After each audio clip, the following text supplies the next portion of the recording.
What's up, Beaners? Yo, New setup. come on, dog. Look at us. We're killing it. New camera, engineer Gabe killing it on the ones and the twos, Oh, man. guys. Reminding us of the best joke in Hardball. Right before he got on, he was like, remember the Zach Lee breath? And we're like, what's that? And it is the dumbest joke It's ever. when Keanu gets in the car and then one of the players is like, Coach, you got exactly breath. And he goes, what's exactly breath? Your breath would smell exactly like your ass. And the kids laughed and Keanu deserved it. Because he was an alcoholic. So you missed that. You missed that. Hardball. Hardball, by the way. What did I miss? What did I hit? First of all, I've never had a movie so bad make me cry so hard. Bro, right? This is a bad movie with one of the saddest scenes in that. In like the history of movies. Yeah, it was crazy. I did not, because like, you told me I was gonna cry, and I knew G Baby was gonna die, and I was like, I'm not gonna cry to this shitty ass. As I was watching it, I didn't, because your enthusiasm for the movie made me like think that it wasn't bad, and so I've gotten them a couple times, guys. I watched it, and it was awful. It's not the best movie. No, it was awful. It's very racist. I mean, it was written by someone who's clearly never been to the ghetto before, or never been around black people, let alone ghetto. In the ghetto. Yeah. And that weird attempt at like a hip hop hardball song. Oh my god! Strike one, don't you by surprise. Yo, but it still made you cry. Yeah. Because you want them to win, and they get better as a baseball team, and who doesn't love that? You do. They're the underdog, so you're rooting for them. The pitcher is the best part of the movie. Yeah, that part. What kind of fucking baseball league is this? That's true. I was like, what fucking league are they in where the parents also heckle, like in unison? The entire crowd is heckling the pitcher. Yeah. And then the same crowd that's heckling the pitcher turns it around and starts singing Big Papa. Well, who doesn't love that song? Yeah, but like, what a fickle crowd. Where are you finding these people? Also, where are these middle-aged white people coming from that are watching this game in like the hood? Oh, at the end? Just, yeah. I don't know. It's all people like who don't, yeah, what was happening? What was happening? Who are these teams? Yeah, you cried. Of course I cried. It's so crazy. Isn't that crazy? Guys, if you haven't watched the movie, watch the fucking movie and tell me if you don't cry. Yeah. And if you don't cry, go. You don't have a heart. Yeah, My go God. get help. Talk to somebody, Jesus. dog. Jesus Christ. Yeah. They have when you said the scene about them checking their birth certificates, I thought that was weird. Yeah. And then I watched it and I was like, yeah, that's really fucking weird. You're telling me these people don't have houses on their doors. I mean, house on their doors. They don't have doors on their houses. They don't have doors on their houses. Yeah. They have to lay low to the ground because there's too many bullets. Yet, they offhand all have copies of their birth certificates For this that baseball. they spend time doctoring. Yeah, they did doctor him. I did feel bad for Michael B. Jordan. Yeah, Michael B gets it rough, man. Yeah. He just ends up being a fucking hood ass nigga. Yeah, Dude. that's in every movie Michael B. plays, he always plays a guy who gets fucked in the ass by life. Every single movie, it's Michael Jordan getting metaphorically fucked in the ass. I can't even The Wire, Black Panther, Fruitvale Station, Creed. He never. I mean, Hardball. Fucking Fantastic Four, I assume. I never watched that, but Who Wants to Be a Giant Flame Monster? He never... Well, also, who wants to be in a bad movie? Okay, I mean, I don't think it was that good, but I don't like that. Whatever happening there needs to stop immediately. Oh my God, what was that? What was that? You connected with nobody. I could feel you connecting with no audience member on there. It was funny, though. To you. Sometimes you gotta do it. I'm sorry. Oh, man. Yeah, he always gets someone who gets screwed. They should have let him play baseball. It's such a... Yeah. Or, I don't know. You're also spending... Sucks that, like, it was either he plays baseball or he joins this gang. Weird gang. Yeah. Yeah. That's the choices, man. Man, it's this guy. How many black people do you think the writer was black? The writer or any writers? The main writer. No. No. Do you think any writers were black? No. Director? No. Keanu Reeves? No. Actually, Michael B. Jordan, maybe. No. But Diane Lane, definitely. Yeah. Also, what kind of weird rec league softball is this where all the same kids go to the same school? And the teacher's so heavily involved. Yeah, the teacher like decides whether or not they play. Oh, and that book report scene was lame as fuck. Oh my god. Oh, the whole Michael Jordan thing. Oh my god. What was what Michael Jordan? In the classroom, one of the kids brings up how he read a book about Michael Jordan, how it's better, and then Keanu Reeves was like, Michael Jordan is better. Oh man, I didn't even, because the way that scene ends is so much lamer that I you mean the whole the black father Well, thing? yeah, where I come from, daddies don't come back. And the kid's like, oh. And then Keanu look at each other. Yeah, oh my god, she looked like she found out like 9/11 happened. You know what I mean? Like the level of like that's how people look like that morning when they woke up. That was her look when she's like, oh, you don't know your dad or whatever. It's also like, haven't you been teaching these kids for a long time? Like you're invested in them. You know their moms. Yeah. You know all their moms. Also, what he said really isn't a good representation of whether or not he's actually read the book. He just knows that Meg is looking for her dad. And then he was like, fuck this book. Yeah, right? Which sucks. You could have read that from the back cover. Yeah. Yeah, so I mean, if I'm the teacher, I'm like, but did you read the book? But did you grow up with a dad? That's what he's saying. Or did you say some shit that would be on a bumper sticker or whatever? Just lame. Where I come from. Yeah. Also, what I found was weird was during the betting scenes, or like I'm betting on the Bulls to beat the Heat, and they insisted on showing the highlights to the game of two teams that were clearly neither the Bulls nor the Heat. Yeah, you've never seen a movie? Yeah. In movies, they never show the actual team. I know. But to like usually they like pick a team with the colors. Pick a team with the colors, and it's only on the screen for like 2 seconds. So you can't really tell. Yeah, or like so you can, you get it, like it's not the Bull, but like to show highlights. Like that's a whole different level of it's like, yo, I know that's not Scottie Pippen. Mm-hmm. I know. Sorry. Okay, we're back. Well, it's not Scottie Pippen. Yeah. It's oh man. Yeah.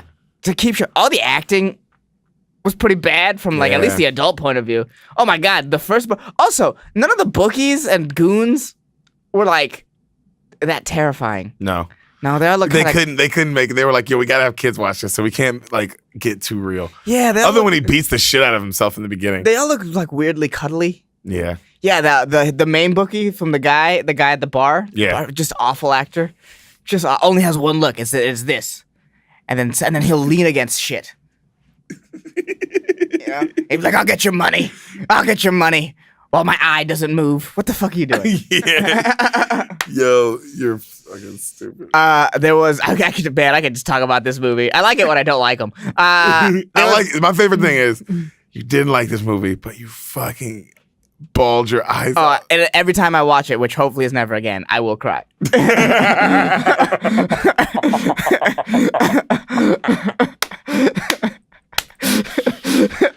Oh my god. Oh man.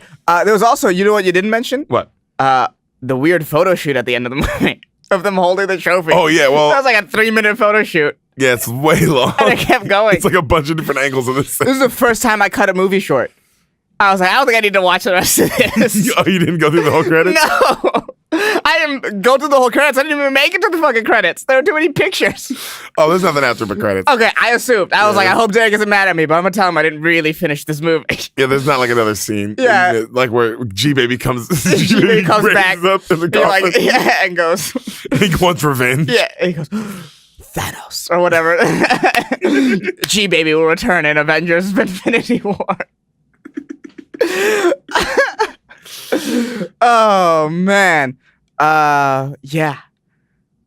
Good. I mean, I had way more fun with like describing the movie than watching the movie. Yeah, way more fun hearing it being described, and then describing it back, and just shitting out than actually watching the movie. Watching it, but it will 100% make you cry. If you like baseball, go ahead. Yeah. What are you doing? I mean, the baseball scenes are also pretty There's weak. the baseball scenes are pretty weak. But God damn it, that last G-Baby scene, you're like, these motherfuckers. All right. See ya. Strike one.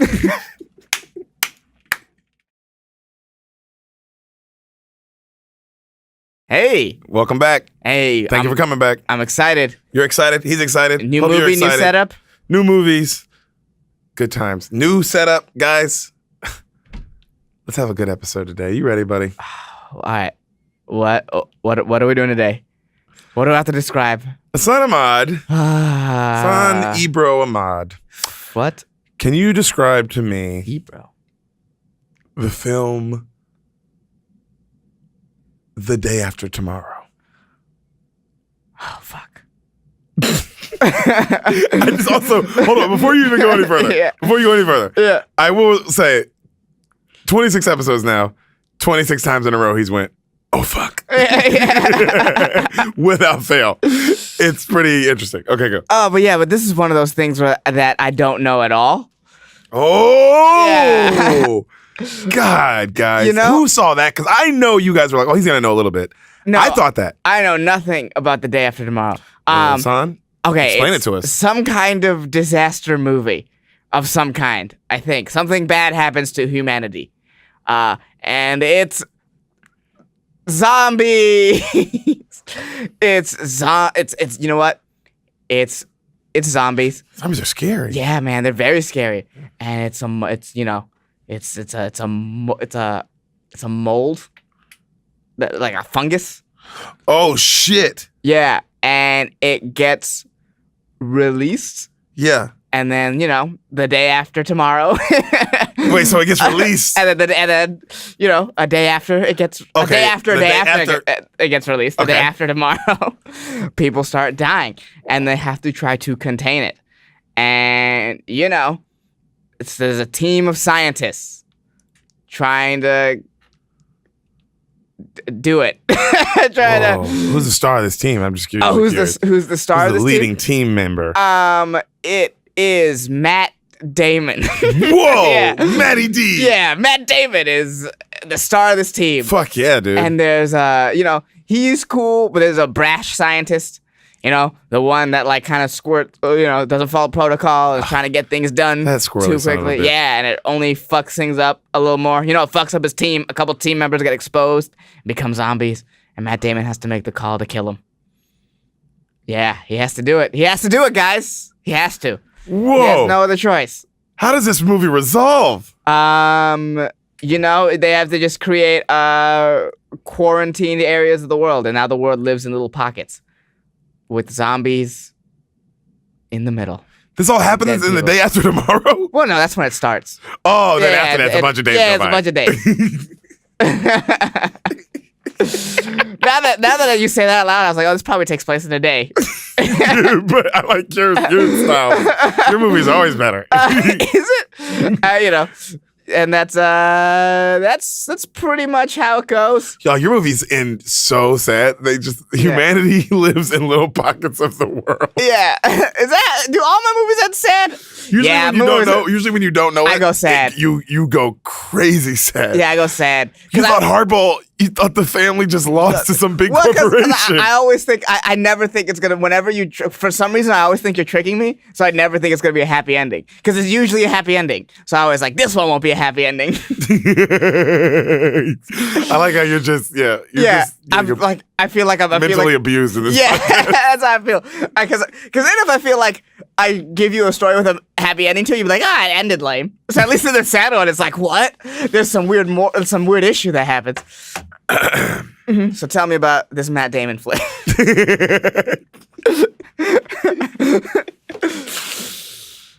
It starts with dark, ominous tones as the credits roll. Ooh. Right? Ooh. Did you watch this with subtitles?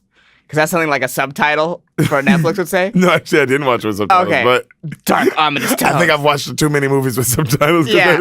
That's exactly what's happening. So that is how it starts. All right. So it starts. Is it the Law and Order theme? Is that what you just did? Should I just So it starts really Law dark. and Order past me? So and then the day after tomorrow, right? Yeah. What year was this made? 2000s. Okay, I definitely feel like I should have heard of this at the very least. Yo, it was a huge, so big of a movie, dude. It's Yeah. crazy. Also, it's one of those like everybody saw it, so the fact you didn't hear of it, is like whoa. All right, so the camera's panning over a bunch of ice, like ice. As the credits are still rolling, it's just ice, showing ice all over the place. Yeah, ice everywhere, and then finally the camera pans over like a team, with like a setup. Mm-hmm. Like around this, like around this ice, like just like a campsite, you know what I mean? And they zoom in on like the American flag waving. Mm-hmm. Okay, you have no idea. Well, I don't know what's coming. It's like, what the fuck? It's so crazy because I'm like, bro, it's just day after tomorrow. Yeah. Like you're looking at me like I could describe Schindler's List right now. Yeah.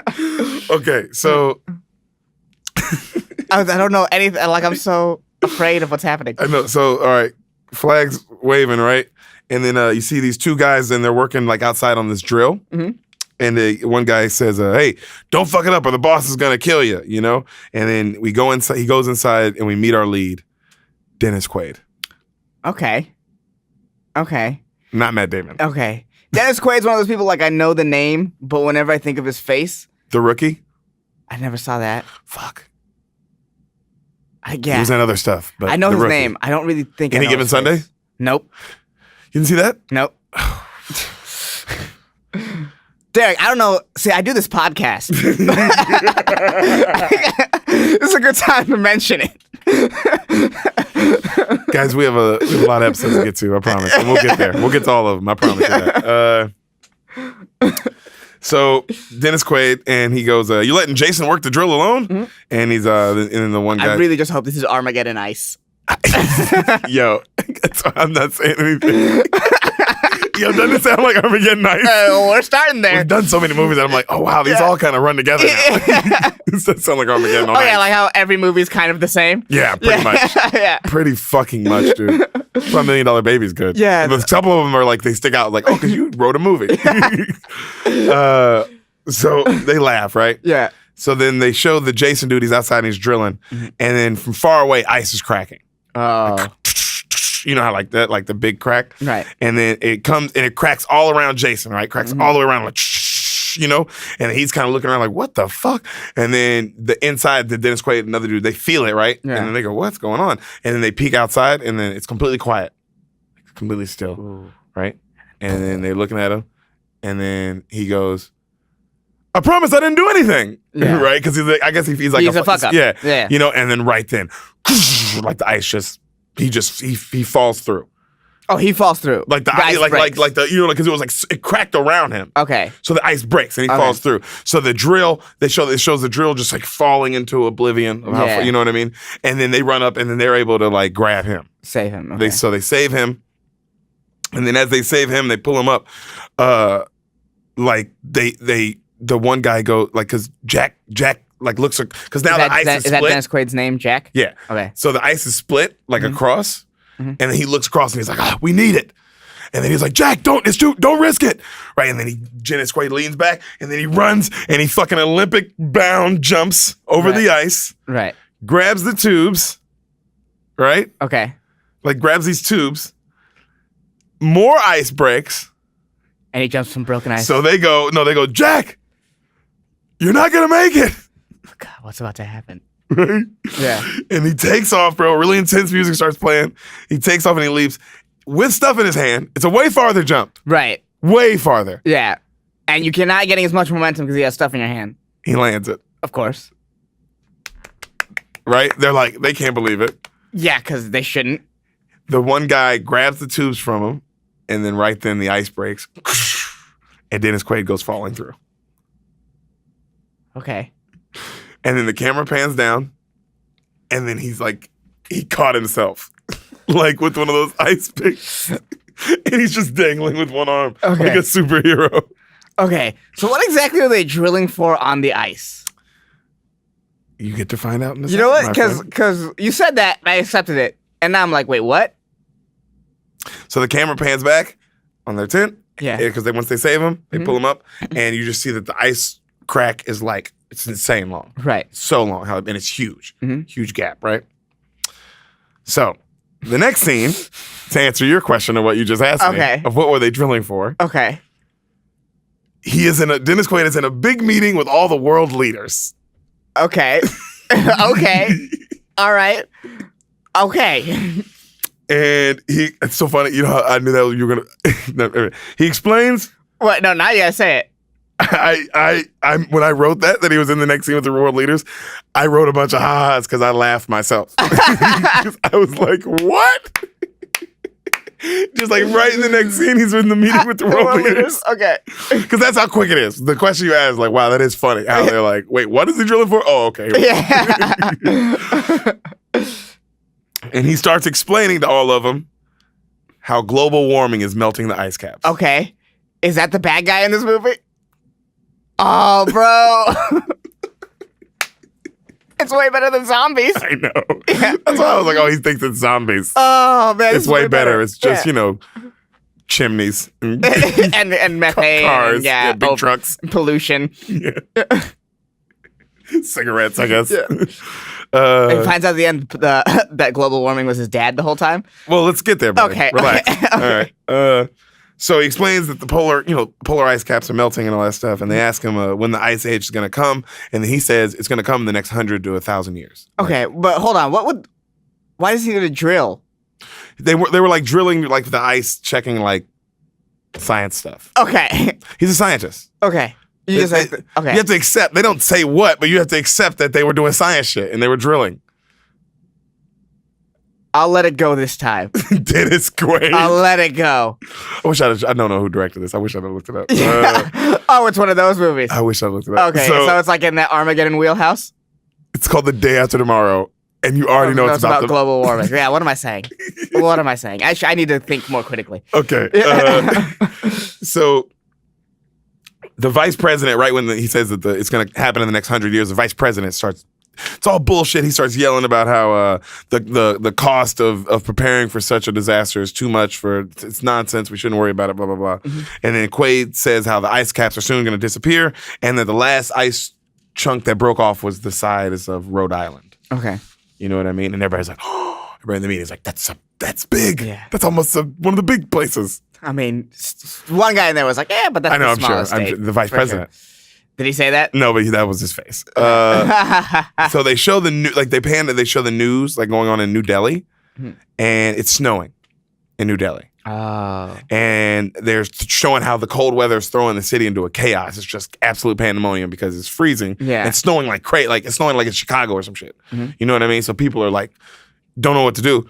And then the next scene, the original Bilbo Baggins from The Lord of the Rings. Oh, the old dude? Old Bilbo Baggins? The old dude with like the scariest scene in the face of the earth. Out of nowhere? Jesus. That ring, Bilbo. God. Yeah, that guy. Yeah. That's the scariest scene in that fucking movie, dude. In that movie, that's one of the funniest, scariest scenes ever because it's just so unexpected. Yeah, it's like, Jesus, bro. Yeah, good Lord. So he's in this. Yeah. All right. And he comes up to Dennis Quaid, who's walking out that meeting, like feeling a little defeated, and he tells him how he likes what he heard, and he introduces himself. He says, I'm Professor Rapson. And then Dennis Quaid's like, oh my God, I loved your theories and the books you wrote on ocean currents and blah, blah, blah. And then he was like, well, how would you like a spot of tea? And then Dennis Quaid's like, absolutely, let's go. And then they leave, right? Mm-hmm. So the next scene, they just show the ocean.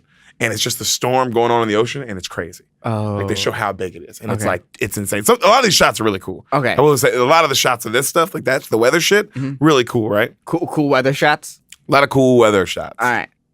That's what I look for in movies. How's the weather? Is it cool? Yeah. Is it chill? Like, could the weather wear some sunglasses? That's what you look for when you watch, like, Philadelphia? Yeah, I'm like, is the weather dope? Is it? What do you mean by cool? Like, cold? No. Is that shit fire? Is that...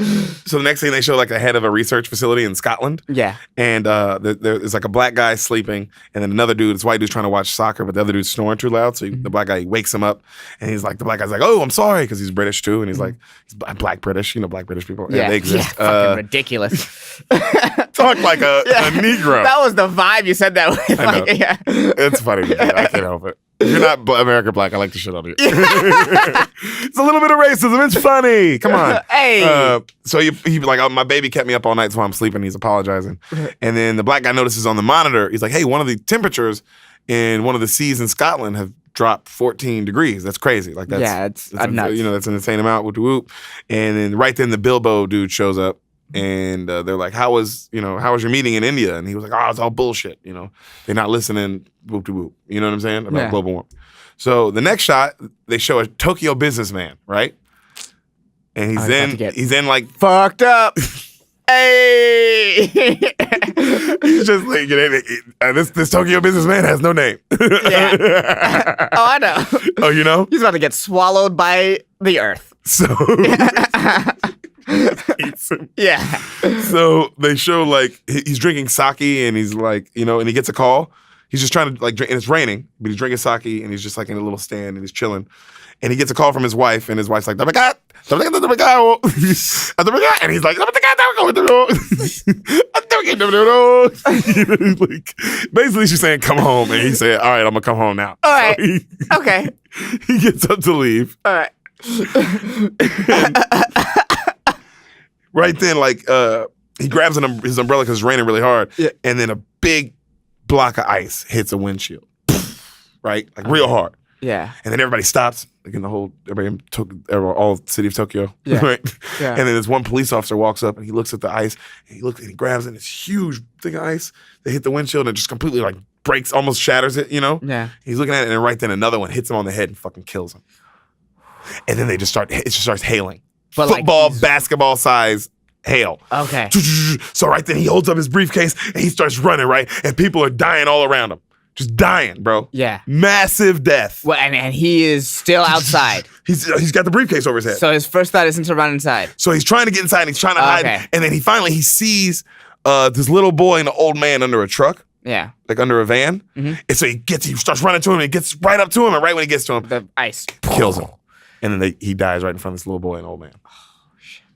And so you pretty much summed up his story. Yeah. His scene in the movie. Oh.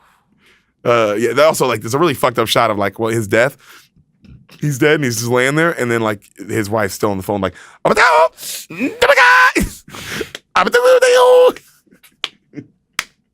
Yo, don't make fun of me, bro. Make fun of the movie. All right? If you're mad at me, be mad at the movie. That's what they sounded like. If you're just know if you're mad at him, I'm on your side. Just know that right now. Just in case I get a bunch of angry comments, just know I'm with you. I'm over here watching him Matrix dodge these angry. To that I say, rewatch the Passion episode and tell me how you feel about this piece of shit. And to that he says,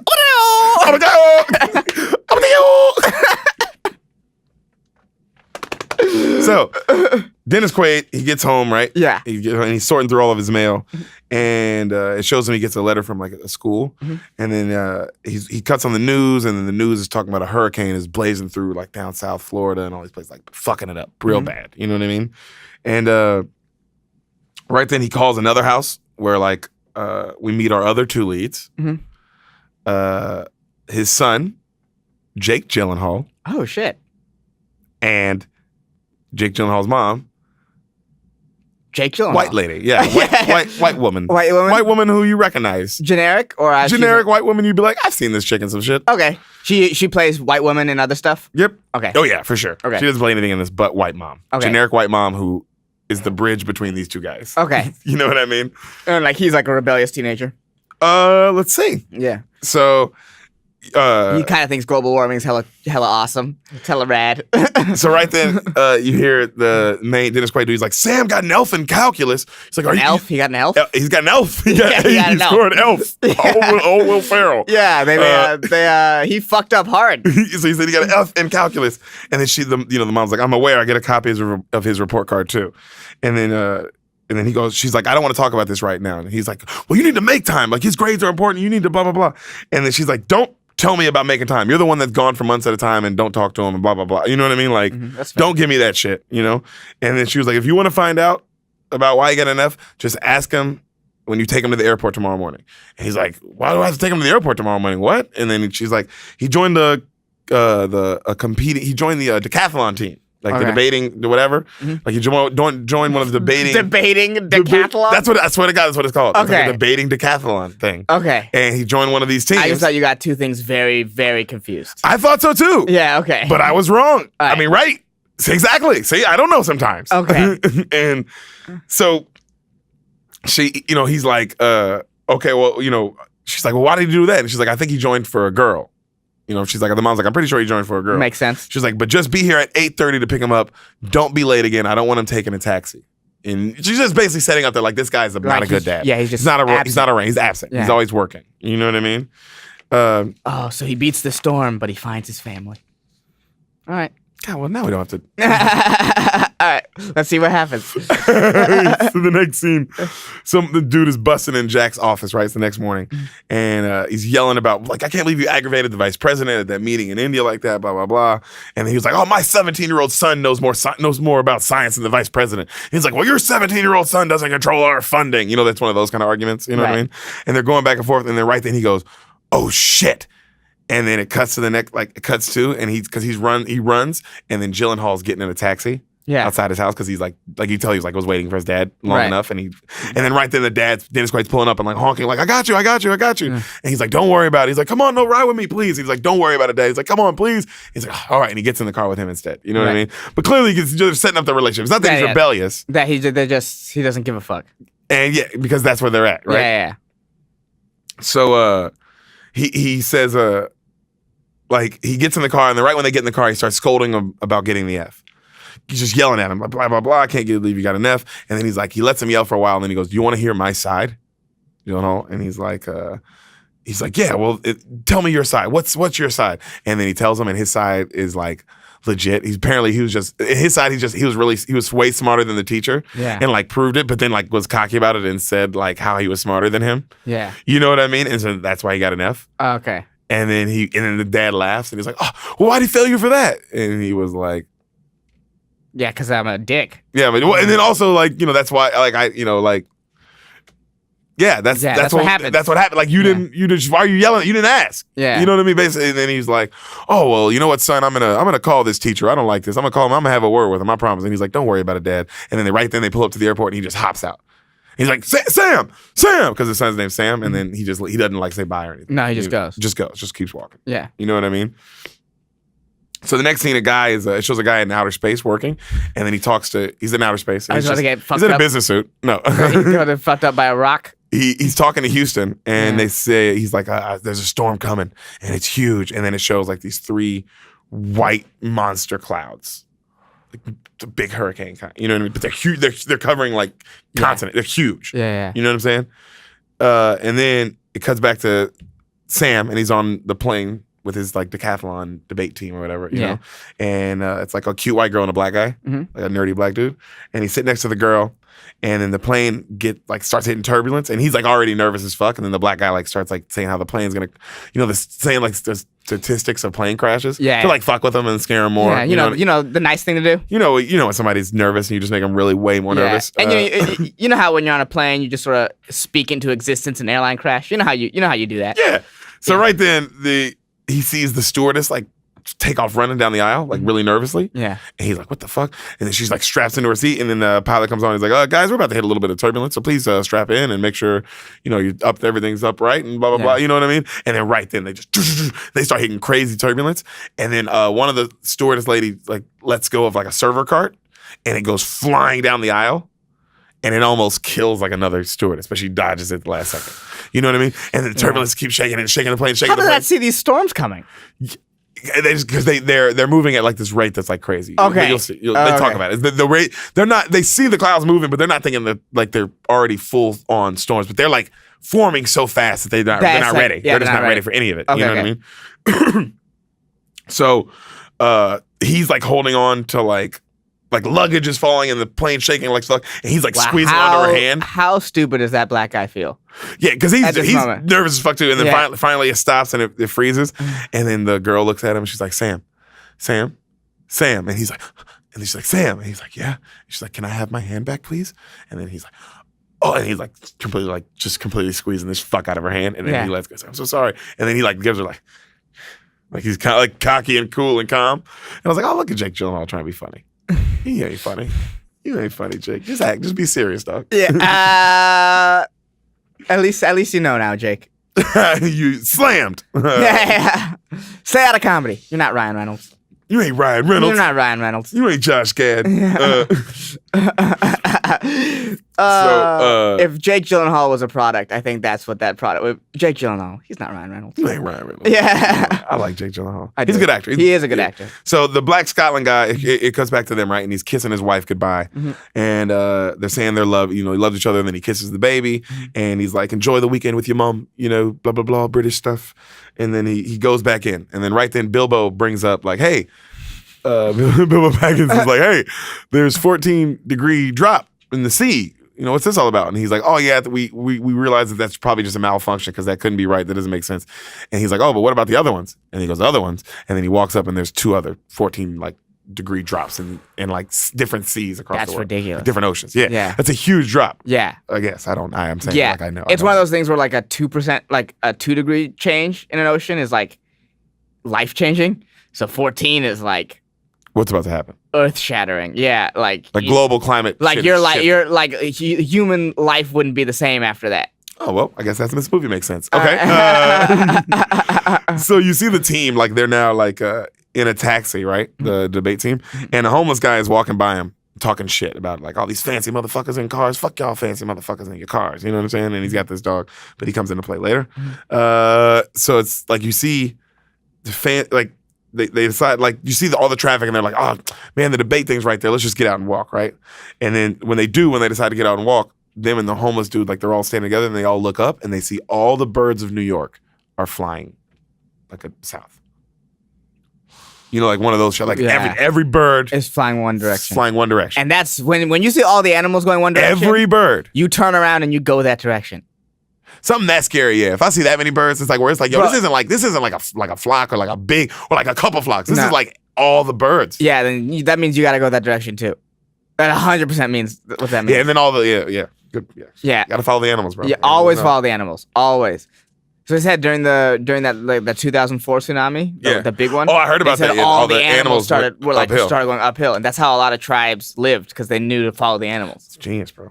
So at the next thing they're at the competition, and the Sam dudes, Jake Gyllenhaal's killing it. He's killing it for him, and but some other dude on another team keeps eyeing the girl he likes. You know what I mean? Unravels him, and she is looking back, and she's also looking at him, and then so it cuts to after there's like a little after party, right, and then all the little contestants are together, and they're mingling.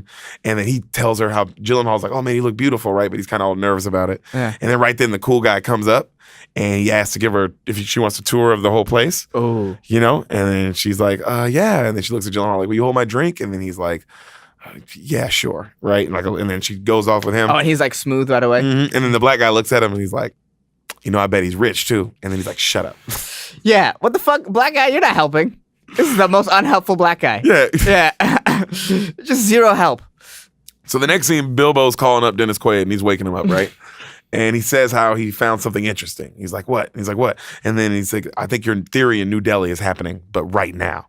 And then he raises up. He's like, what do you mean? What? And he's like, our data is showing that your prediction is happening. He's like, they show that he's like, nothing has happened like this in the last 10,000 years.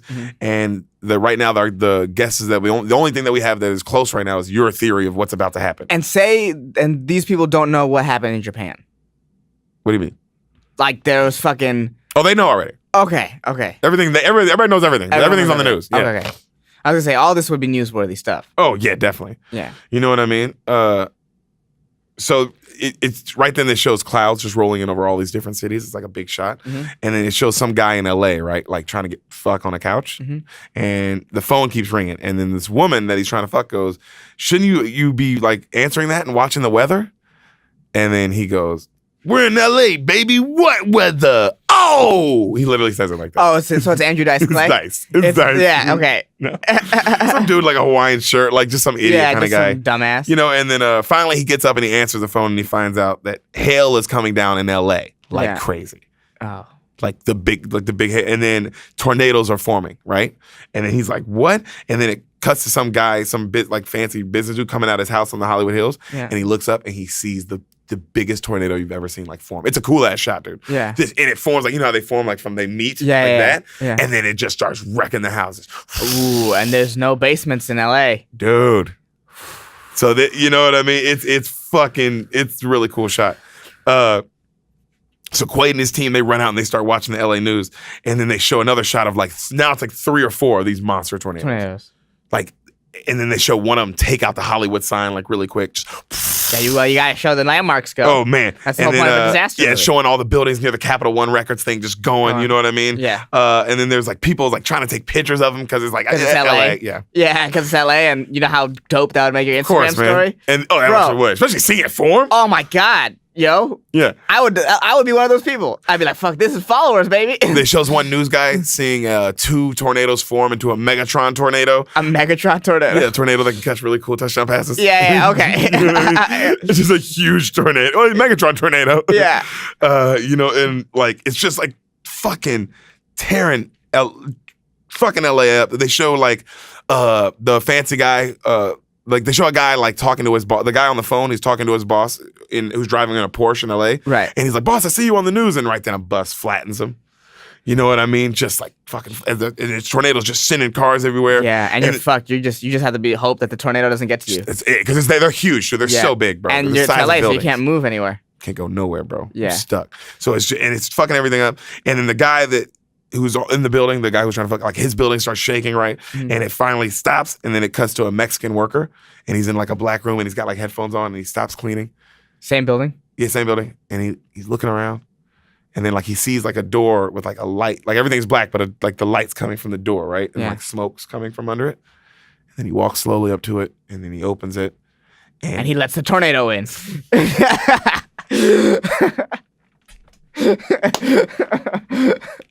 He opens it. You're so stupid. He opens it. That's really funny. The tornadoes in the building. I wasn't expecting that. I actually wasn't expecting that. That was good.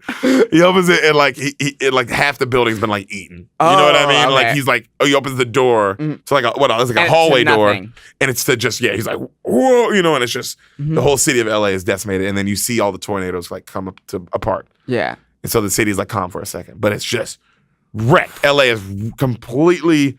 So many people would have been dead, dude. Millions on millions. Oh man, that kind of devastation. Oh man, so Hollywood. And power would have been out. Oh yeah, Hollywood would have been. Power would have been out for who knows how long. We're years.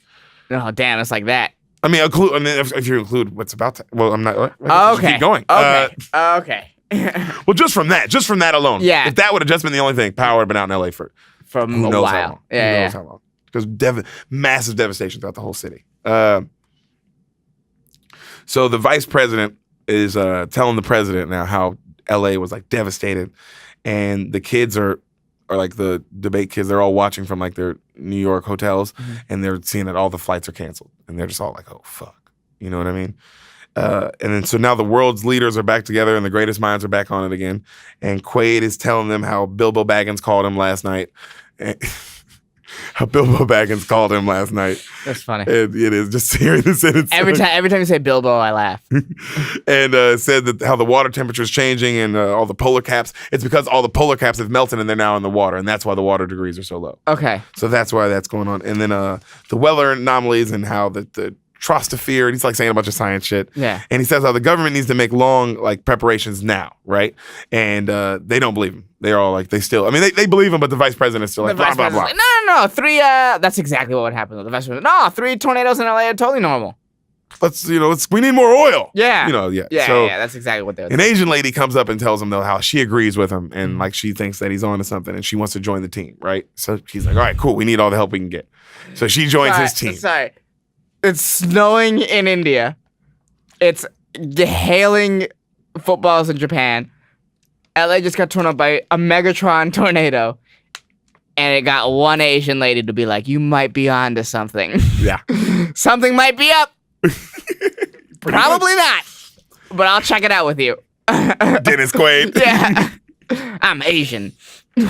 So the team, it shows them it shows, next shot it shows Quaid's ex-wife, that she works in a cancer patient ward, right? Okay. It just shows that. Mm-hmm. And then it shows that the team find out this is all scheduled to go down, the end of the world shit. It's all scheduled to go down 6 to 8 weeks. Mm-hmm. And then he looks up and he's like, oh no. Dennis Quaid, and then he calls Sam, right? And he yells at him for wanting him. He's like, yo, you got to come home tomorrow. I need you home tomorrow. This is all about to go down. And he's like, don't worry, Pop. I'll figure it out. I'll be on the train home tomorrow. He's like, you got to be on the train home. And then right then the Jake Gyllenhaal character, he walks back to the hotel and the friend's like, hey, we found a place to stay tonight at the rich guy's place. We're going to go over there. And he's like, all right, great. Yeah. So they all go over there, right? Quaid's talking to the vice president. And he's telling him how, the climate change is going to violently happen in the next 6 to 8 weeks, even worse than it's already happened. And the vice president's still not listening to him, And he's like, you need to be thinking large scale evacuations. You need the entire northern half of the country needs to evacuate down. And then the vice president's like, have you lost your mind? And then he walks away and he's like, sir, if you don't do nothing now, it's going to be too late. And then the vice president's like, and he walks off. You know what I mean? Yes. Vice president is a good vice president. I mean, like a good actor or a good vice president? He listens to the people. So.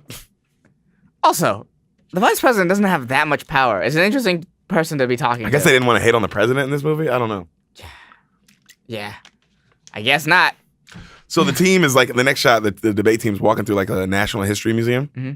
And the rich guy's talking about how he's bragging how he could snuck him in, and because he knows this guy, and he's telling him all the cool shit that he knows. And Gyllenhaal's kind of hating on him while all this is going on. Well, yeah. And then they all walk by this mammoth, and they read the info about it, and it talks about how the mammoth was found with food in its mouth and fresh food in its stomach because it was frozen instantly.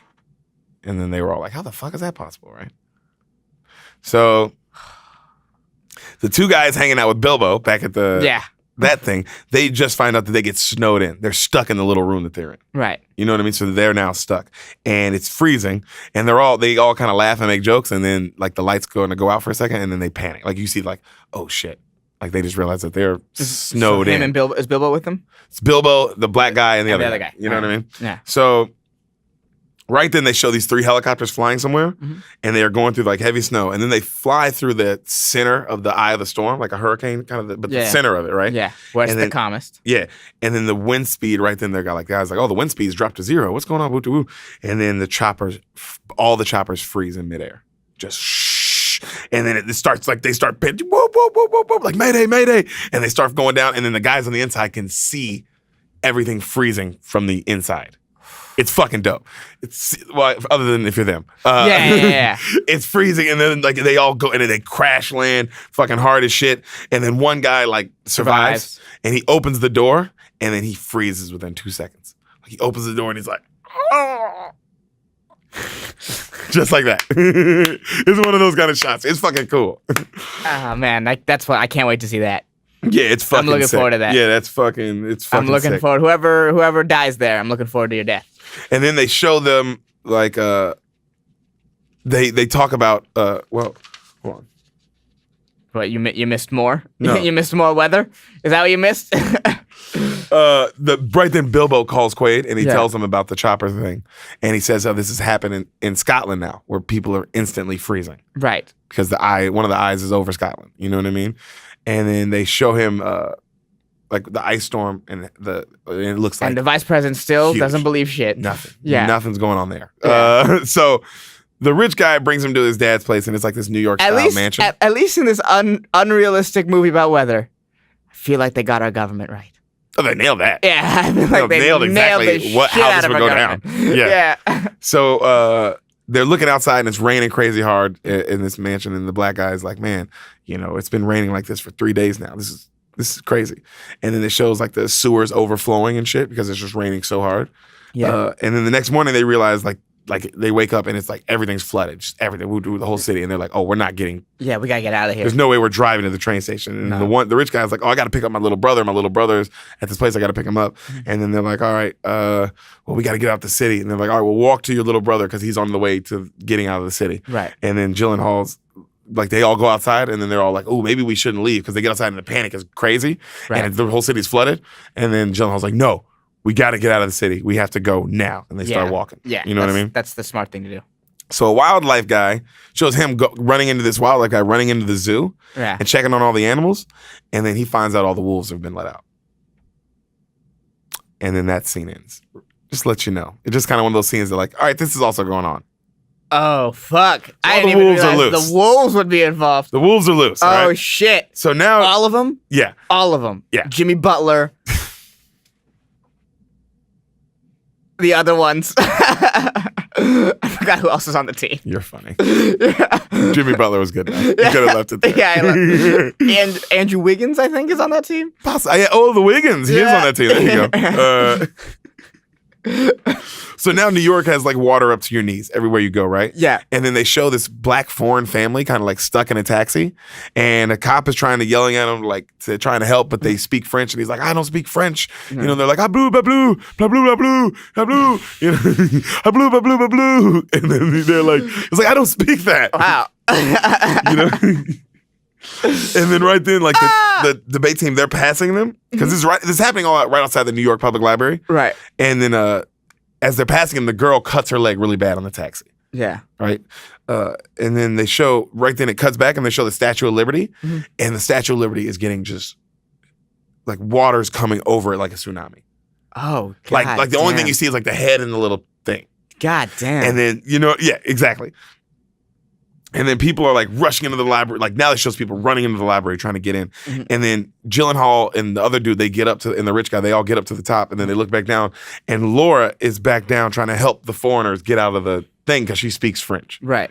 So she's talking to them and helping them get out and blah, blah, blah. And then they're like, what is she doing? They're like, Laura, Laura. They're screaming for her, right? And then right then it cuts back and the tidal wave is now fucking decimating the city. Yeah, it's like tidal waving through the city. There's nothing you can do. It's fast. It's like so fast. Yeah, it's water. Yeah, so the ocean ain't nothing to fuck with. You know what I mean? Yeah. Coming through the city, bro. And right then she helps these foreigners get out, and then the foreigners yell, our passport, our passport. And then she's like, what? And she's like, she yells, they're like, can you get our passport? And she's like, I'll get it, right? And then she goes back to get it, not looking at this tidal wave that's coming right at her. Right. So she gets in, and then Gyllenhaal's like, Laura! And then he goes to save her, right? And he runs, and he grabs her. She gets the purse, and then right as she gets it, he's like, Laura, look! And she looks up, and then now they're running back. Yeah. And they're running back. And then the homeless guy who they saw earlier with the dog, he runs in like past them into the library now, right? So he's in this library. And then they run, and then it shows that like they all finally get inside, and then the water overtakes like the bottom of the library just immediately, and then they all get upstairs. You know what I'm saying? They just make it. Oh yeah, they just make it. It's good action. Oh yeah, it's good. It's fast. It all moves fast. Yeah. So the Scotland guy, all those guys, they're stuck in the, Bilbo and his squad. Bilbo and his squad. Yeah. They're talking about their family for a little bit. Right. Which is a sure sign you're going to die in a movie. And then they talk to Quaid, right? And they talk a bunch of science stuff more about the troposphere and all this shit. And he tells them how... I appreciate your attempt. Yeah, he tells them... That's what, something like that. And he tells them how his estimate of 6 to 8 weeks wasn't close, how the projections are more like 24 hours. And then he starts sending them all this data over the next 24 hours, 48 hours, and 72 hours, right? And each one is just completely... decimation of the world, and by the end of it, in the next 7 to 10 days, they project a new ice age. Like that's how this storm is looking. You know what I mean? Next 7 to 10 days. So right then, Quaid's like, "I'm afraid it's that time, my friend, that you got to get out of here." And then the Bilbo character goes, he's like, "You need to get out of Scotland." He's like, "I'm afraid that time has come and gone, my friend." And then Quaid's like, "What?" And then he's like, he goes, "But what should I do, Bilbo?" And then he's like, save as many as you can, And then right as he says that, his phone disconnects, And then they're like, Jack, the Jack's team. Right. They're like, something's happening in New York. You got to see this. And then he runs off, right? Right. Back in the library, everybody's trying to use their cell phone. Like Where all is these people. Jack, by the way? What city? Somewhere outside of Philly, I think. Okay. Oh, so pretty close to fucking New York. Maybe D.C. Okay. He's in D.C. Okay. Pretty sure he's in D.C. Maybe. He's in that area. He's in that area. Explains his access to the vice president. Yeah, he's in that East Coast area, but I don't know exactly where. But I want to say he's in D.C. All right. So in the library, everybody's trying to use their phone, and they can't. And then the homegirl's like, thank you for coming back for me, right? She looks at Gyllenhaal and says, thank you for saving me. Right. And then she walks off, and then she's like, it was, she says it was really brave. And then right then the wolf attacks her. Yeah, that would be so funny. The rich guy walks up to Sam. Yeah. And he's like, hey, man. Just tell her how you feel. Like even he's like, all right, fuck it. Like, I'm over it now. Yeah. Like, And then he's like, I will, man. He's like, did you reach your little brother yet? And he's like, not yet. He's like, no service. And then right then Sam's like, I got an idea. And then he goes to the librarian. He's like, where are the payphones? You know what I mean? And the librarian's like, oh, I know where. And so right then it cuts back to Quaid, and he's meeting up with his ex-wife. Isn't that a good marker of what time that is? What? Where you can go, where are the payphones, and someone knows immediately where some payphones are? Yeah. Because if you walked up to me and was like, where's the nearest payphone? I'd be like, fucking. Dude, we're all dead. Yeah, man. Oh my God. I remember my old middle school had one, so I think that's the There? closest one that I know. In Cupertino? In Cupertino, like 8 hours north of LA. With confidence, I can tell you where a payphone might be. With confidence. I can tell you where maybe a payphone. Yeah, the closest one might be 8 hours away. It probably is gone now. I can't imagine they have payphones. But that's our only shot. Yeah, that's our best shot at a payphone, guys. I'm sorry. So Quaid meets up with his ex-wife again, right? And right. It shows Sam, he's going down into the water in the library, and he swims to where the payphones are, and it's just enough where he can keep his head above water, but it's freezing water. Right. Like freezing, obviously. Yeah. You know what I mean? And so he calls his dad and he tells him, and his dad answers like, "Oh, where are you, son?" It's like, "We're at the New York Public Library." And then his dad tells him, "Forget about heading south. Don't head don't head anywhere. The storm's only gonna get worse." He's like, "The air's gonna get to a point where you can freeze in seconds. So don't go outside. Just bundle." He's like, "Well, what should we do?" He's like, "Just bundle up and stay inside." And he's like, and wait it out. And he's like, "I will come for you, son. I promise I will come for you." And then the water gets too high, and right then he's like, "Dad, Dad," and then he can't talk anymore. He's like, "Son, son," and then Sam has to like swim to the other side. Right. You know? Yeah. Like, and then the girl's like looking for him on the other side, and then she's waiting, and then finally he pops up, and then she's like, "I thought you drowned." She says like that. Oh, yeah, so she's kind of useless. Yeah. Yeah, she's just the pretty girl. Yeah, she's kind of pretty. She looks like one of the girls in 21. Okay. That makes sense? That makes sense. Okay. Ooh, I feel like our energy right now really told the story there. So the mom starts crying. Right then, Jack looks at his homeboy and he goes, "Where'd you store the Arctic gear?" And then the other guy, the old guy, the other guy who works with him, he's like, "Jack, you can't walk that." And he's like, "I've walked that far in snow before. I can do it again." And he's like, and then he looks at the wife and he goes, "Lucy, tell him he can't do this." Mm-hmm. And then he looks at her and he's like, "I have to do this." And she's like, she cries. She's like, "You got to do this. It's just my son." You know. And then it cuts back to Gyllenhaal and he's shaking, freezing, and she's getting him out of her clothes, and then like because she's trying to dry him off, and then she hugs him, and he's like, "Whoa, what are you doing?" And she's like, "I'm using my body heat to keep you warm," and he's like, "Yeah," and it shows him like just liking that, just that creepily, yeah. So right then it cuts back to Quaid, and he's about to leave, and then one of the boss guy from earlier who was yelling at him about the vice president thing. Yeah. Is like, he says, "Hey man, I'm sorry to hear about your son, whoop whoop." He's like, "I know you got to go get him, but before you do, I need you to talk to the president." And he's like, "I don't have time, whoop whoop." He's like, "They're ready for you now." He's like, "I need you to talk to him directly." And he's like, "Okay." Right? Mm-hmm. So back at the library, you see the snow starting to like fall like crazy all over the water. Yes. Like heavy snow, right? Yeah. And then they look outside and then they see a ship, like a cargo ship the size of the fucking Titanic, just going by the library. It's like that now. It's like that. It's like the city's like that. It's at that point. Jesus. Fast. In like 3 hours. Oh, yeah. So it is like 3 hours. God damn. You know what I mean? So did all the ice melt? That's what I've had. Did like all the Arctic ice melt? Pretty much, bro. So Quaid is telling the president about the superstorm and how it's going to cover the entire northern hemisphere and blah, blah, blah. And then the president's like, "Well, what can we do?" I don't believe it. The president's like, "What can we do?" And he's like, "Well, head as far south as possible." And then that's when the vice president's like, "Is that a joke?" And then the vice president yells more bullshit about how they can't do that. And then Quaid's like, "We need to consider Mexico. And if not, people need to get South Texas, but definitely Mexico. Definitely South Texas, but Mexico probably." Yes. And then he's like, and then then the vice president's like, "What about everyone north?" And he's like, "They just have to stay inside and ride it out. And if they're already outside, they're already dead. Like it doesn't matter. Yeah. It's over." You know what I mean? Mm-hmm. And then the vice president complains about like, "This is all bullshit, whoop de whoop." And then his right then Quaid's like, "Yo, I told you guys what it is." He leaves. You know what I mean? He's like, "I gotta go." So he goes, and then the one guy tells him like, "Good luck finding your son," blah, blah, blah, right?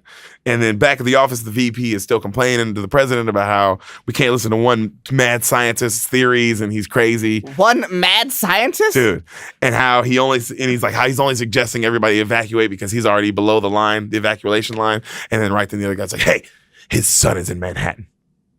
And then the vice president's like, he's still mad. Like, you know what I mean? He's just a piece of shit. What is he talking about? One mad scientist? There's ships floating down Broadway.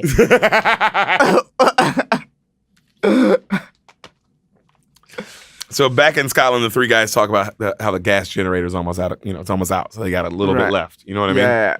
And they're already kind of freezing. Mm-hmm. And then the black guy grabs a bottle of scotch. Yeah. Like grabs the bottle and he's like, "Oh man, do you think the generator can run on this?" And then Bilbo grabs it and he's like, "Are you mad? That's a 12-year-old scotch." God, he's just the vice president. He's just the vice president, but with liquor. Well, it wouldn't run. Yeah, okay. Yeah, it's a generator. And it's scotch. That makes sense. And then he goes, he grabs some hidden shot glasses and then they all do a toast. And then the black guy says how he just wishes he could have seen his son grow up, like some deep toast. And then the guy after him goes, "To Manchester United." And then they're all like, "Yeah, fuck yeah, here. To Manchester. To Manchester. Yeah. And then they down the shot, you know what I mean? Mm-hmm. And then right then the power shuts off. Oh, so they're dead. You don't see it. You don't hear a Bilbo anymore, buddy.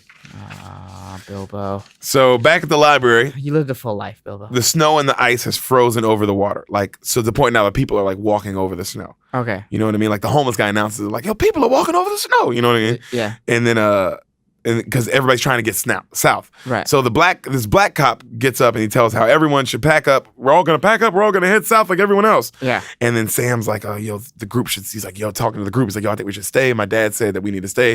If you go outside, you're gonna freeze to death immediately. It's not safe." And then they're all telling him like, "Yo, you got to tell everybody this." And then he's like, "Okay." And then Sam yells at the cop, and then the cop doesn't listen. So Sam's like, "Oh, fuck you!" And he yells at everybody like, "Hey, my father's a big scientist. He says we can't go outside. Everything's gonna freeze. We have to stay inside and bundle up." And then the cop's like, "What about food? What about this?" He's like, "We'll figure that out, but we can't go outside. That's for sure death. At least in here we have a shot." And then everybody's like whatever. And then he starts begging people as they're walking by him to stay. "Please, please stay. Please, you're gonna die out there." And then he only gets like a couple people, like maybe 4 to 5. Okay. If that. Okay. You know what I mean? But they stay in this huge library now. Okay. So which was packed with hundreds of people. Well, now it makes empty. their chances of survival a lot better. Huge. Yeah. Huge. I mean, they were gonna have to eat people if you know. And now they only have to go eat a couple people. I know. So back at the cancer ward, they like are evacuating everybody, and Quaid is talking to the ex-wife on the phone. Who, they're evacuating people? Yeah. At a certain point, you gotta let some people go, bro. And we're gonna get there. You gotta let some people go. They're talking to each other, and they say their "I love yous," right? And then they after they do that, they tell one of the cancer kids' parents can't be reached, and she's like, "Oh, okay," but like she's like worried, right?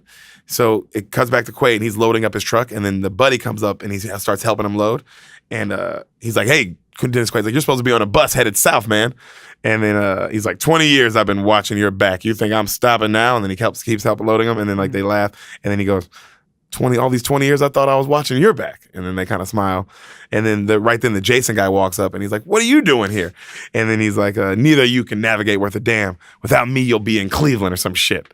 And then they both kind of laugh and they all get in the truck and they drive off. Ooh. They go save the sun. We're the 3 best friends that anyone can have. Yeah. So the news is cheesy as fuck. Yeah, the news is at the border, like covering what's going on at the Mexico border. Yeah. And Americans are pissed. It's mayhem because Americans are pissed because they're not getting let in. Yeah. And even the news are like, it's the opposite of what goes on normally. Blah, blah, blah. The irony is unbelievable. Yeah, so people are like crossing the river, all that kind of shit. Americans are just getting to Mexico like jumping the gate, all kind of crazy shit. Back at the library, it shows the librarian and like the librarian that one of them, she stayed and she's showing them where the fireplace is. Mm-hmm. And then they're like, "All right, we got to start burning books." And so they start burning books, and then they load up on like all the vending machines and all that shit. And then the homeless guy is like, "We should check the garbage cans." And they all look at him. He's like, "It's always food in the garbage cans." You know what I mean? And they're all, so they're all like just trying to they're figuring out plans like how they're gonna survive. Yeah. And then they're all like arguing over what books they should burn and shit like that. You know what I mean? And because you want some stuff for entertainment and for history. Yeah, it's fucking the apocalypse, bro. Oh yeah, you're right. And you're at the New York Library, so you got everything. You got all the books. Yeah, because it's like whatever survives now is what humans thousands of years from now. So that's what they're arguing over. Yeah, I think about that all the time.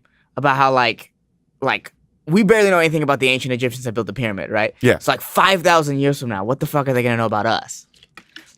I was like, are they gonna pick up like Twilight and be like, this was their god? Yeah. Or Black Mirror Bible. And be like, this was their god. Yeah, So back in the cancer ward. All young men were either Jacobs or Edwards. She finds it. Because you said that Twilight, and I thought the Twilight Saga, and that's why I thought Black Mirror. Oh, okay. That's where my brain went.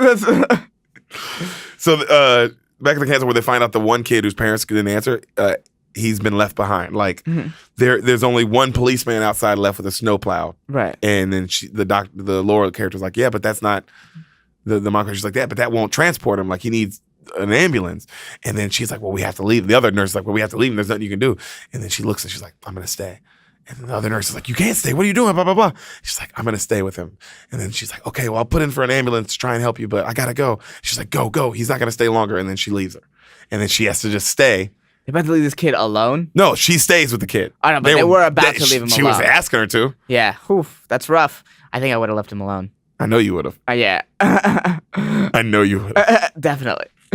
Trying to survive, baby. So she stays. That's especially now. when the world's like this, where you realize, like, oh, it's for real going down. Yeah. This is gonna be. It'll be over tomorrow. Shit. Yeah, You know I don't what I know. mean? What do I get from staying with you? Hero points to the one person who knows.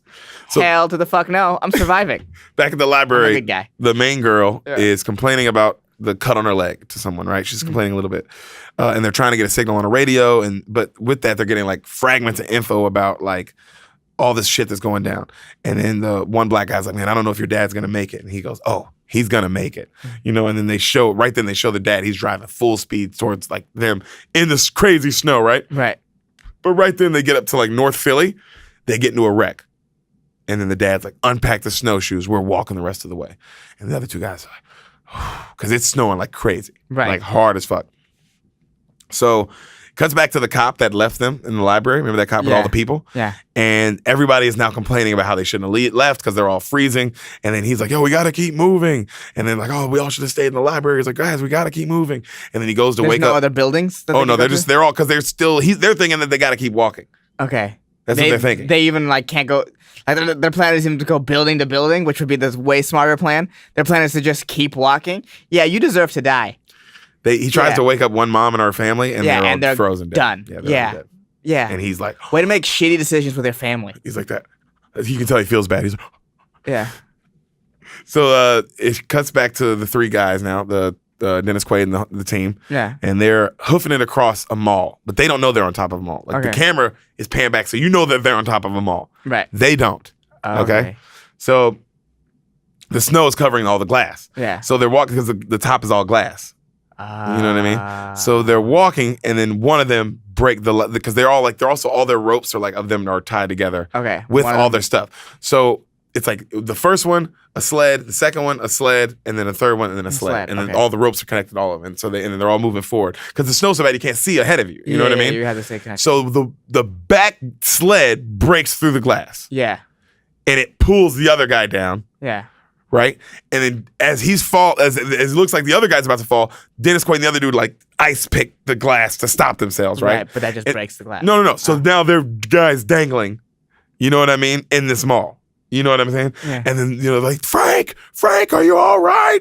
And he's like, I'm fine. Just dropped in to do some shopping. What are you doing? Okay. That's the joke. That's exactly the joke he says. It's the joke. It's the joke he says. Yeah, at least he found some levity in the situation. Yeah, in this horrible situation. Yeah. And then he's like, I gotta cut the sled loose. And then he cuts the sled that's dangling below him. Yeah. And then like he cuts it, and then when it falls a crazy distance and like shatters. Okay. So it shows like, if he falls, he's dead. Yeah, okay. So it's for not, sure. Yeah. This is a deathly fall. Yeah, it's not like because in my mind it's like, oh, you only fall a floor. No. You can survive that for sure. No, he falls, he's just gonna shatter. Okay. Like one of those. It's like it's a big mall. Okay. It's You know what I mean? it's the world's deepest mall. All right, I got it.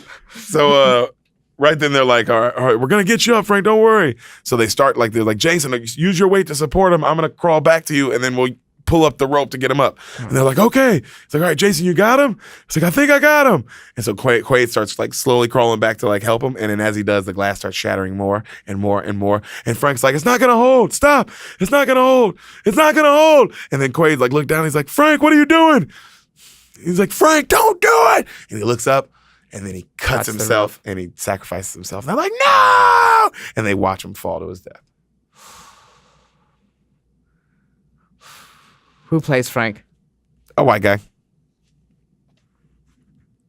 Thank you for your service, white guy. I was about to take off my hat, but then I realized my headphones were on it. But You did your part, buddy. I saluted you. So the next scene is like them in a tent, real sad, right? Yeah. And then it cuts back to literally right after that shot. The next shot is the cancer ward kid and the wife, and right then an ambulance comes and saves them. So you only feel sad for like half a second. All right. You know, and then it cuts back to the library, and at the library, Sam is talking to the to the girl, and to the girl that he likes, and says she looks like she has a fever. You know, oh, she's got an infection. And then she's like, no, I'm fine. You know, it's okay. And then they talk more about how their future doesn't exist, and then like she says how she joined this team because it was going to get her into this college, and she's like, oh my god, what does it all mean? And you know, more it's all useless. What's my life? And then he goes, wow, I just joined this team because I really like you. And then she's like, and then she grabs him and makes out with him. Oh, yay. Yeah. Right? Yeah. We don't have to wait till the end of the movie for that to happen. I know. Hey, thank you. They make out right then. Thank you, whoever wrote this. Thank you for no more push and pull tension. Back at the White House, they tell the president, like, hey, President, it's time to evacuate. You have to leave. And you can't wait any longer. And he's looking around. He's like, okay. He leaves. The next shot after that is the vice president getting a note from his secretary that the president has died. His motorcade didn't make it. Oh. Like he tried to leave to get to like a plane or something, and it didn't even make it to that. Oh shit! Well, that was quick as well. Oh yeah. Thank you, writers, for not making me have to wait to see what happened. So the next morning, Laura isn't waking up. Right, the infected girl. Yeah, with the cut on the leg, and they argue they were like, "Why is she sick?" And then the librarian's going over her symptoms, and then she asks like, "Has she been cut recently?" And then the one girl's like, "Yeah, she was complaining about a cut on her leg." And then they roll up the thing on her leg, and the cut is just disgusting. Yeah. It looks like when Frodo got stabbed by the blades of Nazgul. Those guys. It looks like that. Like it's like some fucking you know. Yeah. Ooh, amputate. Yo, that's what you have to. So right after that, it cuts back to the space station, and they're sending a satellite image of the hurricane ice clouds, and they're huge. And then the one over New York will hit it directly in an hour, the thing that freezes everything. Yeah. And then they cut back to show Quaid and Jason walking through the snow, and the Jason guy passes out. Yeah. He just passes out from, I guess too much the weather, who knows. He's been over iced. Yeah. Then back at the library, they cut to Sam, and he's breaking up chairs, and they're like, what are you doing? He's like, there's got to be medicine on that ship that passed by. I'm going to find it. And then the other two, the black guy and the rich guy, are like, we're going to help you, right? So they all make these snowshoes out of chairs, right? And then they run up to the ship, and they go up to the ship, and they break in, and they start searching everywhere, right? But right then, it cuts outside, and the wolves are hot on their tail, tracking them slowly. Whole pack. How the wolves haven't froze? Huh? How have the wolves not froze? They're smart. I think these are like timber wolves too, so they're probably like these are their kind of climates. Jimmy Butler and Karl Anthony Towns, they know how to survive. It's Minnesota, baby. Yeah, they know how to survive in cold climates. So keep on forgetting. They finally have these get sick inside. crossovers. These wolves. They get inside, and the medicine cabinet's locked. Yeah, and they're like, "Oh, how do we get in?" So Gyllenhaal finds a way to like sneak out a window and climb outside on the outside of the ship and break in through the other, like that way, right? Yeah. He lets them in, and then they're like, "Oh man, all this shit's in French. How are we gonna find it?" And then the guy's like, "I found it." And they're like, "How do you know?" He's like, "Because it says penicillin on the bottom." And they're like, "Oh, okay." Yeah. And then right as they're about to leave, one of the guys like, "Guys, there's the mess hall." He's like, "We need food." And they're like, Gyllenhaal's like, "We don't have time. We got to get this back to her now." And they're like, "If we don't get us food, we won't even matter. We're gonna die anyway." Yeah. He's like, "You're right." So they start loading up the food, right? And as they load up the food, the wolves attack. And they all run into a door, and then the wolf gets the rich guy's leg, fucks his leg up. And then finally they beat him off, right? And they're able to close the door. But now the wolves are all in the mess hall. Okay. And so now they're trapped in this room. Right. You know what I mean? And the eye of the storm, it's like the eye of the storm. It cuts hits New York. Yeah. And Sam is like, he looks up. He's like, "We need to get back ASAP. We need to go." And he tells him how he's gonna run and distract the wolves, right? Right. And then he's like, "And when I leave, lock the door, and then collect all the food, and then we'll get out of here." And then he does it, and he runs, and they chase him, and then the wolves are chasing him through a hallway, and he's running, and right when one finally dives to get him, he closes one of those steel doors, and the wolf smashes its face on the door. Yeah. You see the blood just take it, wolf. Pretty hardcore. Yeah. Pretty hardcore shot. Yeah. So Sam comes back to the supplies, and he gets them, and he's like, "Yo, we gotta leave now. We gotta get back." So they start going back, right? Quaid is like walking through the snow and he's carrying the Jason guy. Right. And he notices the eye of the storm, right? And he looks up and he panics. He starts going fast. They cut back to Sam. He's trying to outrun the cold. Yeah, they're trying to outrun the center. Okay. You know what I mean? Comes back to Sam, and him and the team, they're running back with all the supplies and they're going as fast as they can. They're carrying the dude, right? Yeah. And then the eye of the storm is now freezing everything. Like it's now freezing all the buildings, like from the top of the skyscrapers, it's just slowly coming down. You see them all freezing. Right. Like it looks cool as shit because like the windows are shattering at each level, and the whole building is just everything is like becoming absolute ice. Yeah. You know what I mean? And so you see Dennis Quaid, he like it cuts back to him and he throws his homeboy in a Wendy's. Yeah. Because they're on top of a Wendy's, so he throws him down and the guy lands like on his head, and then he jumps down, and then it cuts back to like he looks up, and as he looks up before he closes the door, he sees like the flag going like this, and then it just freezes like mid. Ooh, that sounds like a cool shot. Oh yeah, and then he's like, and then he closes the thing, and he starts trying to light all the burners in the Wendy's, trying to get like fire going, and then it cuts back to the team, and they're running through the library as like the frost is like chasing them through the library. Yeah. And then they all dive in the room and they're like, close the door! And then they close the door and then they all back up towards the fireplace. And then the ice, like you see the door freezes from the other side, and then it starts coming at them and they're like, ah! And then it fades to black. Man, oh man. Also, what great advertising for Wendy's. Right? So back at Wendy's. Yeah, Wendy's. Survive the apocalypse in us. The Jason guy wakes up, right? And he sees Quaid studying a map. Right. And Quaid tells him the story about how they got there and what happened. Yeah. And then he says, okay. And he's like, what do we do now? He's like, we got to trek on. And the guy's like, well, shouldn't we wait one more day? He's like, Sam might not have one more day. And he's like, oh, you're right. So they keep moving, right? They keep walking, and now they're walking by all these dead bodies. Just dead bodies everywhere. Yeah. And then they even see the black cop, and he's frozen completely solid. Yeah. You know, like well, that's what you get for making bad decisions. Yeah. Jason then asks him, like, what's going to happen to civilization? You know, Dennis Quaid. And he's like, well, man survived the first ice age. They'll survive this one. You know? He's like, we just got to learn from my mistakes. And hopefully Mexico's going to be a world power. And Mexico will be a world power. Yeah. Definitely. And he says how he's like, I made a son a promise to come get him. He's like, and I'm going to keep that promise. And they keep moving, right? So then it cuts back to space, and the team in space confirms that the storm is dissipating. The clouds are starting to like break free, and they can finally see landmass. Cuts back to Quaid, and they walk up to an almost covered like Statue of Liberty. It's a really cool shot. And then they walk into like this abandoned New York City, and then, like New York City is like an abandoned ice town. It looks really cool. Yeah, that's you know dope. what I mean? And also all the buildings are halfway tall because they're like. Oh, they're sticking through the snow. Yeah. So it's like they're really high up too. So like, wow, you would know like, wow, I'm like hundreds of feet above the ground. Like, you know what I mean? The ground. It's crazy. In all these disaster movies, for some reason, a fucked up New York is always the coolest. I Am Legend, the fucked up New York was dope as hell. Yeah, it's so dope. So imagine it looks like that just with frozen. Okay. So that's why it's like, oh, this is a cool shot. Like them walking through this, everything's frozen. You know what I mean? Okay. And then they come up to an area, and then he's like, Jax goes, how much further is the library, Jason? And he's like, it should be right here. And they're looking around, they're standing on just snow, right? He's like, no. And then he takes off running up this snowy mountain. And then he looks down and you can see a little top part of the library. And then they break in and they break through the window, and then they climb down, and then they start looking around and everything's completely frozen. And then they see a door, and then they open this frozen door, and then he looks in and he sees like some people sleeping. And then he pans the light around, and then he sees Gyllenhaal. And he's like, you know, and then he wakes up, and then he runs up, you know, and he like fucking hugs him. And then everybody's like, who's that? And he's like, it's my father. And then they're hugging, and he's like, you made it, Dad. He's like, of course I did. And they're hugging. And then they cut back to the VP, and they're showing the vice president, and he hears that Quaid found his son. Yeah.